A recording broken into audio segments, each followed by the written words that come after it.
My name's Jenny Hughes, and I'm an emotional alcoholic. Woody Allen once said, "A relationship's like a shark. It has to keep moving or it dies." Well, my shark expired on my 30th birthday.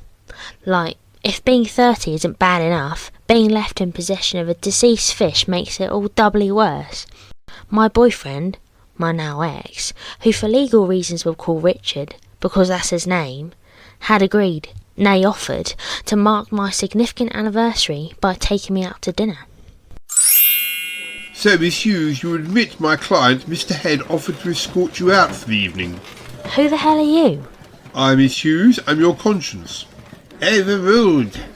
Who are you? I, Miss Hughes, am your natural sense of decency.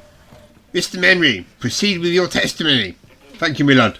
Miss Hughes, could you please relate to the court the events of September 16th last? Yes. God, this is weird. Just the facts, please, Miss Hughes. Right, okay, sorry. Anyway, Rick offered to take me out for dinner for my B-Day, so I thought, great, Olive Branch, why not? We'd met 2 years before when he'd been my driving instructor.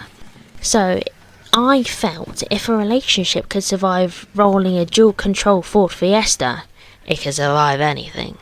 Only it couldn't, could it, Miss Hughes? Objection! Overruled. Answer the question, please, Miss Hughes. Well, no, not really. We had been drifting apart for some time, yes. But this final split really was Rick's fault. Objection! Overruled. I want to hear what the bounder did to this poor unfortunate young woman. The witness will continue. Well, Rick, he picked me up as planned, but he was really grumbly. Indeed. May we present, Millard, Exhibit A clip from Jenny Hughes of the Wilderness Years, starring Miss Kate Winslet as the defendant and Mr. Jude Law as the accused, Mr. Richard Head. Mr. Memory, it's not the role of the heroine traditionally played by Miss Keira Knightley? Not in this case, Millard. What about Miss Natalie Portman, like in Black Swan? You mean Kit Off? Objection. This is not that sort of trial. It could be done artistically. Look, can we just get on? I don't feel comfortable about being portrayed in the buff, all right? Very well, Miss Hughes. Mr. Emery, proceed. You're very quiet tonight. What's up? I'm not feeling too good, that's all. Look, this is for my birthday. You're not an action hero with a life-threatening wound. And you're not being played by Natalie Portman? Usual?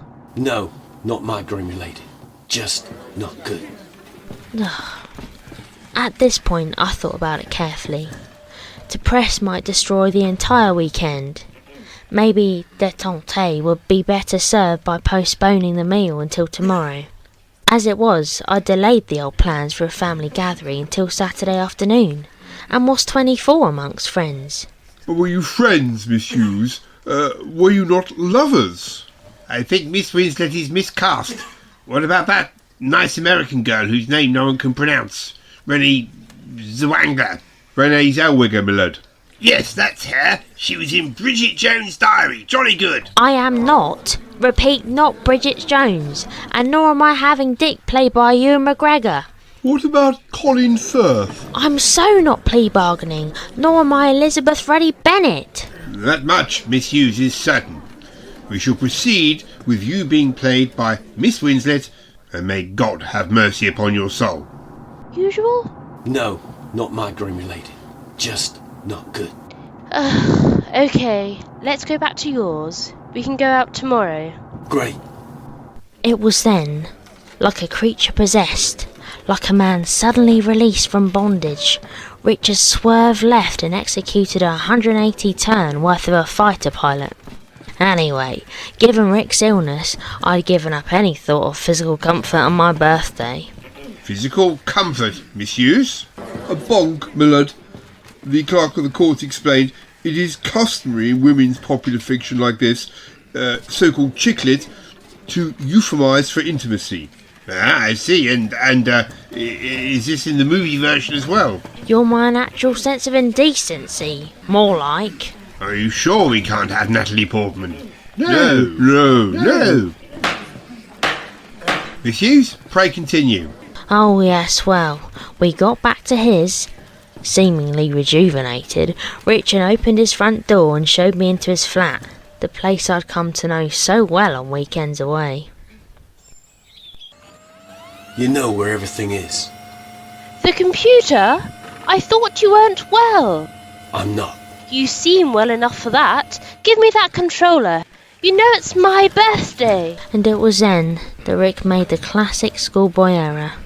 Instead of retreating, he said, But it's brand new. Out today. I was up at midnight to get it day of release. Tour of Duty 17. This time it's zombies. Black Ops stuff. In Iran. You complete and utter bastard.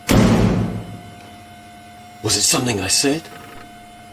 And that's it, Miss Hughes. Not quite.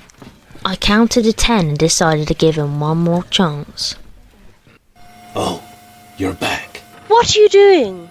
WD-40. You really bug at the hinges here, you know. You didn't follow me. I did, but I need to save the game first. Ow!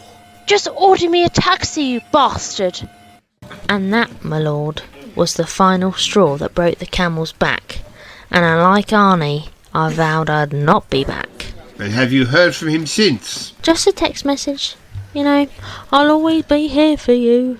But I've got to go out at 5. Case dismissed, Miss Hughes. And Mr. Head, my lad?